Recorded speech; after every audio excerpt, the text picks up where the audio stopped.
Update. Am I the a-hole for calling divorce immediately after finding out my wife emotionally cheated on me? Original post. I found out my wife was cheating on me emotionally last week. I found it through a notification when she was in the shower. We are both 33 and married for 6 years. In my eyes, everything was good. Funny how one can hide their betrayal without other party noticing. I confronted her right away and told her to open the phone to show me the messages. She refused first, but gave up after I told we are getting a divorce. The texts were not that old, and there were not many. It was obvious most of the texts were deleted. I asked her questions about the affair. Why, who, where, how. I will not go into details as I want to stay anonymous, but I was trickle-truthed in the end. She got caught and trickle-truthed me. I do not believe her in what she said about the extent they went. At the beginning of our relationship, I made it very clear that cheating in any form is a relationship ender. I told her to get a lawyer because we are getting divorced. She asked for marriage counseling, promised to change, and even make her life completely dependent on me, leave the job, not leave the house, and give me all of her digital devices. I told her where marriage counseling would help was before she decided to have an affair.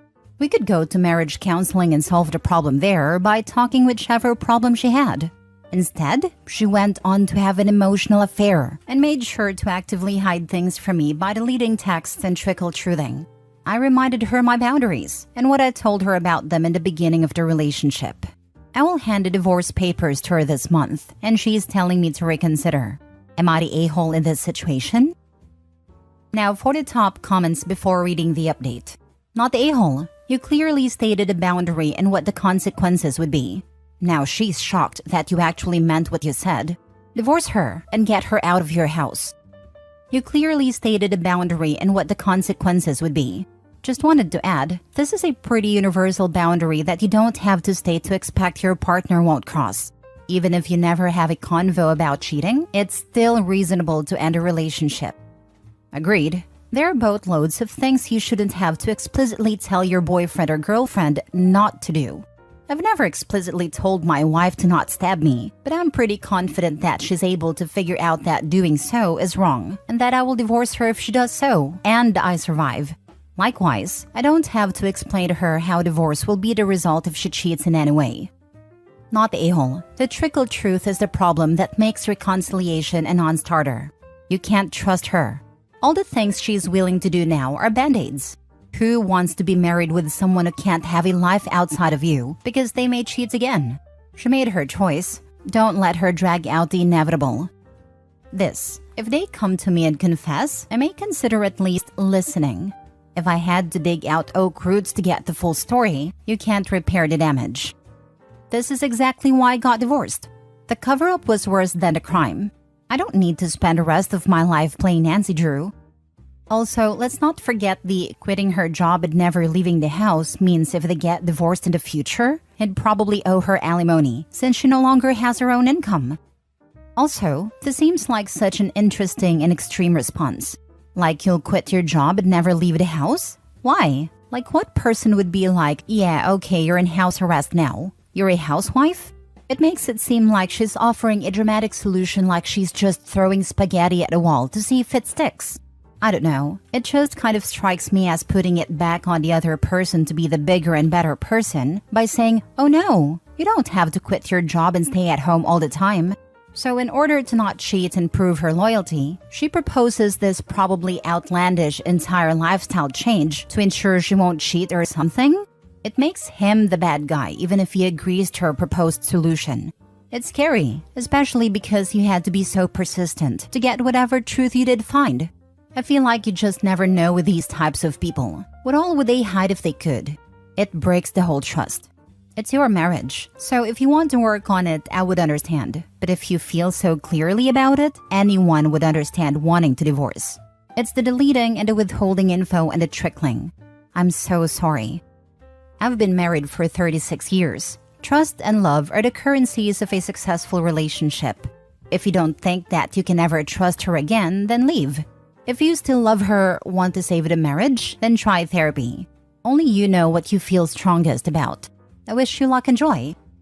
As someone who has been married almost 30 years, I 100% agree. Trust is a critical pillar of a successful relationship.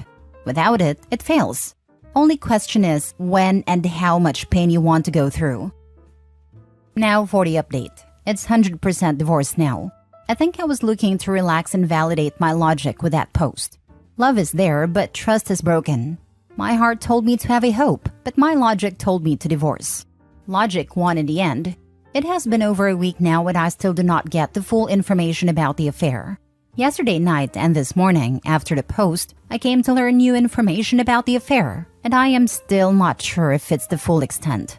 To clarify the emotional affair part, they texted, sent nudes to each other, and there were I love yous involved. If it's not cheating, I do not know what it is. Whatever, I still do not know the full truth and she refuses disclosing who exactly this affair partner is. My trust level for her is so low that she could say sky is blue and I would doubt it. This relationship is just over. Dead.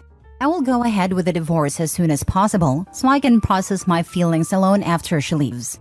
Some people told me I would not be able to find anyone at 33 as a male. This is the last thing I worry about after divorce. First thing is to get over the relationship and put myself together better than ever. I'm planning to start individual therapy right after I sort things out. I can date after that easily. Hope seeing you with a happy divorce update and in a better mood. She won't tell you who the affair partner is, probably to protect him and is still choosing him, but she has the gall to ask you to not divorce? She's still hiding details, and most likely those details are the physical aspect of the affair. I highly doubt they were telling each other the I love yous without there being physical cheating going on. You are absolutely making the right decision. She won't tell you who affair partner is, but you have his nude pics he sent your wife? That should help identify him. Oh yeah, just go around at her work, asking blokes to drop their trousers and inspect their junks. I can't imagine why anyone would say that bit about being 33. Ignore that crap. The other guy must be married if she won't divulge. Sounds like you've made the right decision.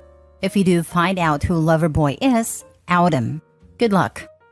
I read that and was thinking I must be screwed then as I'm a 32 female who's been single for a while. Must get started on becoming the old cat lady, haha. It's crazy cat lady. If you're going to plan accordingly. She's not disclosing the affair partner because it's someone close enough for you to have access to him and possibly the whole truth. I'm very sure you know this guy. She's also not disclosing because she's not planning on ending the affair at all. They plan on going below the radar and simply will get better at deceiving. Because they have easy access to each other. Anyway, her not being completely open bar for him means that there's no working through this. Should you even wish? Prepare to be hurt pretty bad when you find out who he is. After the divorce, they'll be out in the open in no time. Making that decision and sticking to it is very difficult. You've made a first step, and that's amazing. You probably will never find out the full truth.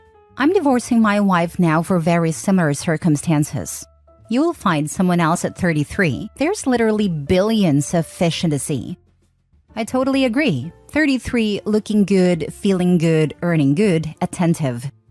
The amount of people in that thread who have no idea what emotional cheating even means really shows that when you come to Reddit for advice, you are largely receiving advice from 13-year-olds with almost no life experience. Next story. Am I the a-hole for telling my girlfriend she's a gold digger after she refused a prenup? I, 28 male, and my fiancé, 26 female, have been dating for 5 years. We met during college and have been inseparable ever since. I currently run my own catering business while she works as a financial advisor. During our relationship post-college, I've been earning quite a bit more than her, and for the most part, I'm completely fine with it. I pay for all our household expenses and didn't really expect her to contribute anything. She wants to go back to college to get her master's, so I've always told her to save up for college and I would take care of the rest. She's genuinely the love of my life. She's smart, charismatic, gorgeous, and is extremely kind and patient with me. From the moment I've been dating, I felt like she was going to be best I was ever going to have. So regrettably, I started treating her as such. I bought her lavish gifts, took her in fancy dinners, and the more my business flourished, the more I would spoil her. A month ago, during our trip to New York, I proposed to her. Up to that point, that was the best day of my life. But the devil had other plans for me, I guess. As soon as we came back from our vacation, the crap storm started. She started looking for venues and took the charge in planning our wedding. I was genuinely happy and couldn't wait. But when I saw the price of our dream wedding, I started to question everything. With the venue and everything else, it totaled to $400K. I mean, seriously? Initially, I thought she would pay for a chunk of it, since she had massive savings by now. But when I asked her, she told me it was my duty as a man to pay for the wedding. We got into a huge argument that evening, and I went to stay at my parents' house. Told them everything. I know I earn well, but there was no way I was spending $500,000 on a wedding. My parents were on my side and told me that their friend who plans weddings would give me an offer for a much cheaper wedding. In the meantime, I should ask my fiancé for a prenup. They told me they always had suspicions of her being with me because of money. They never told me since, in their words, their precious boy was so happy, and it wasn't their place to tell me how to spend my money. I called her that same evening and told her that I was getting someone else to plan our wedding. She initially seemed hesitant, but later relented and agreed, and then apologized for planning such an outlandish wedding. I went home the next day and dropped the second bomb on her. I wanted a prenup. At this, she wasn't so easily defeated. She went into a full-on mental breakdown, calling me emotionally abusive and a manipulative a-hole. I clearly told her that I have been paying for everything, and as a result, she has a lot of savings. I told her that her refusing was a deal breaker for me. I told her that I was blindsided by her behavior all these years, because I genuinely loved her to death. She then told me that I earned much more than her, and it was unfair for me to deny her any part of it as my wife. I just called her gold digger and to GTFO of my house. She's currently staying at her parents'. Her mother has been blowing up my phone, telling me that I shouldn't have proposed something so selfish to her, and that calling her a gold digger really hurt her feelings. She then demanded an apology from me. I haven't bothered responding. To me, this whole situation is insane. Don't get me wrong, I still love my fiancé to death, but this whole saga really opened my eyes to how spoiled and entitled I made her. I feel like I enabled her behavior, and maybe I was wrong for blindsiding her with everything. Don't get me wrong, I'm still asking for a prenup, but I feel like I should apologize for dumping everything on her at once. Should I apologize? Am I the a-hole here? Edit. I never expected such a massive response. Thank you so much. I know I could have handled things much differently and set clear boundaries to begin with, but again, I was just blindsided with love. I justified her behavior as just a thing I had to, as a man. We live in a quite conservative country where typical gender roles are preached.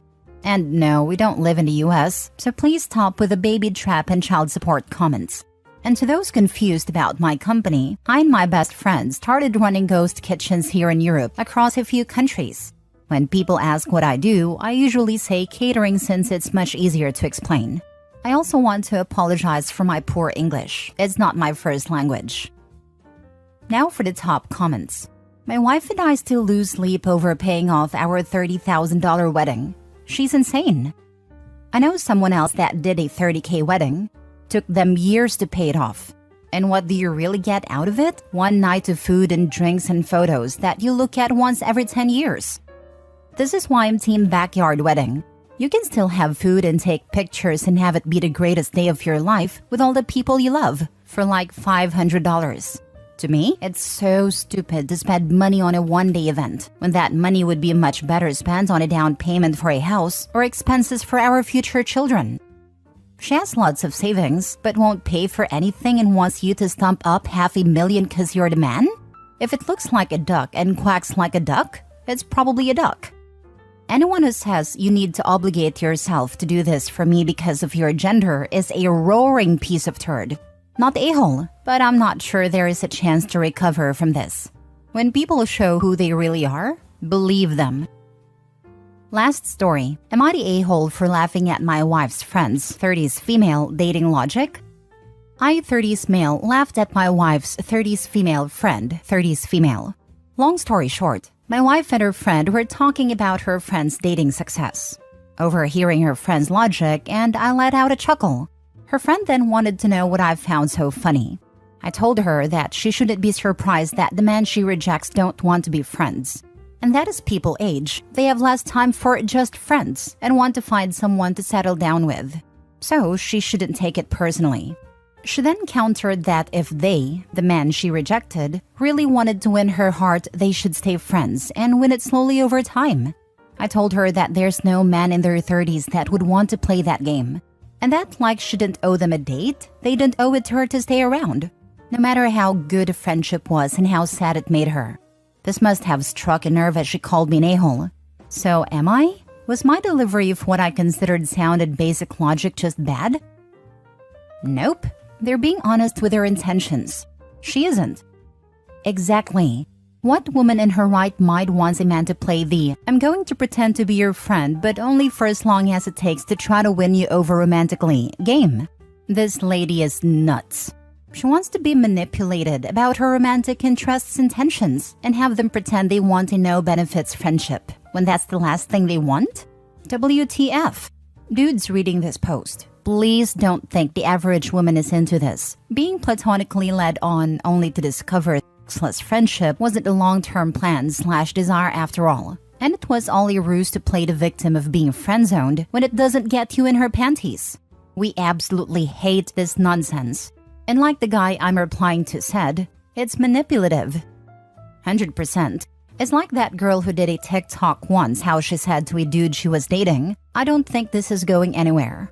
He agreed, and they broke up. And she then filmed a video saying, "Why didn't he try? I can be manipulated into staying with you." And all that nonsense about fight for me when the relationship is going nowhere, etc. Be honest about your intentions from the start and avoid chaos. Not a-hole. It's hard making friends with people at all once you're over 30, let alone maintaining new friendships with people you've met for no more than a handful of hours. She has unrealistic expectations of how hard people are willing to try for a mere chance at a relationship sometime down the road. And it sounds like she's hard work and potentially playing games with them. We are also consistently telling men that maintaining a friendship with the sole hope of turning it romantic is also disrespectful. The man she wants to play her game is also more likely to be a creepy a-hole. She'll catch one of these guys eventually, and then constantly complain to her friend about how her boyfriend is a jerk.